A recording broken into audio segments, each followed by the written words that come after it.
Malakas talaga yung paglalabas ng balita sa mainstream media na si Bongbong Marcos ay talagang nababahala at nangangamba na si BP Sara talaga ang mananalo sa 2028 election.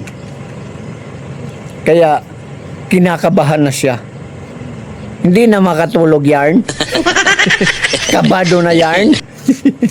Dahil doon sa lumalabas na survey na negative 15. Kaya ang todo depensa ng Palasyo at ni Auntie Claire, baka nga daw, yung mga napagtanungan ay yung mga hindi natulungan ni Bongbong Marcos.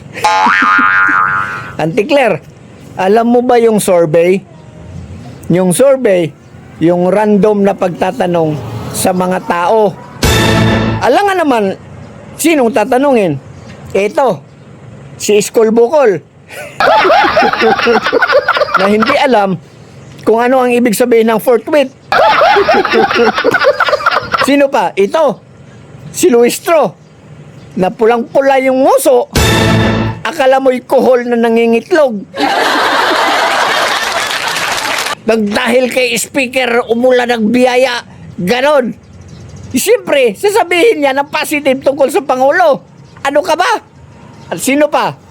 Ikaw. Alam na namin ang sasabihin mo.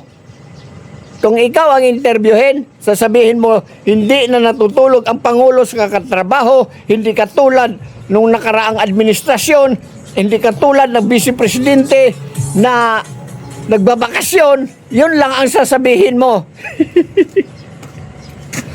Ngayon, kung gusto nyong magiging positive yung inyong ratings, isama nyo yung mga SWS, bigyan nyo ng malita, at isama nyo kung saan kayo nagbibigay ng ayuda, doon sila magsusurvey.